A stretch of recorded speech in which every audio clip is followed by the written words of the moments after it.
So I have a cheat system to get to know students in my class. I love small group projects and activities, and part of that is it's easier for me to kind of associate students together. So I make a point the first class of having students introduce themselves. I like for them to share where they're from, maybe some pertinent information that relates to the course itself in terms of why they took the course or what they plan to do with the information in the course. And that is when I begin the process of trying to solidify my students' names. It's very important as a social worker and as a teacher to get to know my students, and their names is just a really basic part of that. But that introduction is also a chance to kind of have them share some of their passions and their interests. So later it will help to trigger, okay, this is the student, and I can connect the stories to the names. And then when I divide them into the small groups, it's easier for me to kind of pinpoint, okay, John and Mary and Carissa are in this group. And then over here I have Patricia and I have Mignon and I have Jake. And so it just helps me to kind of solidify who's who. Literally, I went into chemistry because it was harder than other things for me. And I wanted to beat the challenge, I guess. And I then became a scientist and teacher. So that's what I do today, and I usually tell my students that story in one way or another as part of an introduction for several reasons. One is to point out that every professor they've ever had isn't necessarily someone who loved the discipline from the beginning, nor was necessarily great at it from the beginning. I think our students can come to any classroom with any number of skills, but whether or not we invite those skills will determine whether or not they show up.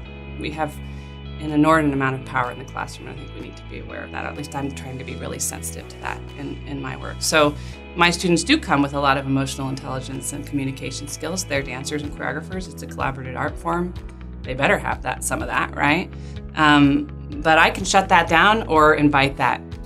So the way I typically kind of inform students on how the semester is going to go and what the expectations are and the different exercises that we're going to cover. In my syllabus, I do have some of the teaching methods that will be used. And if it's something that's graded, so if the role plays, for example, are going to be graded, which in my class they are, they're part of our midterm where they submit a video of them engaged in a role play. It is noted on the syllabus that this is the expectation, that this is coming, and that there's more information on Carmen, and that each week we will have lots of practice, lots of discussion, that we will be working on this. So when we come to midterm, it's not a surprise, that people will hopefully feel comfortable with what it is that we'll be doing. One of the things that I actually do is I make sure that very important directions are told over and over in a variety of different formats.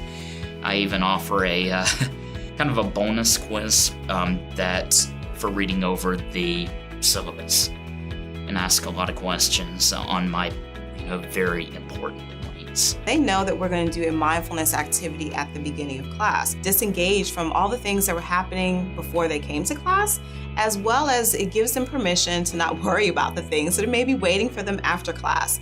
And in terms of mindfulness activities, it can be just as simple as paying attention to our breath, but I also have some participate mindfulness activities that gets the whole class involved in laughter and in games, but they help to kind of get the mood of the class in an energy state where the learning that needs to occur, I think, more effectively does.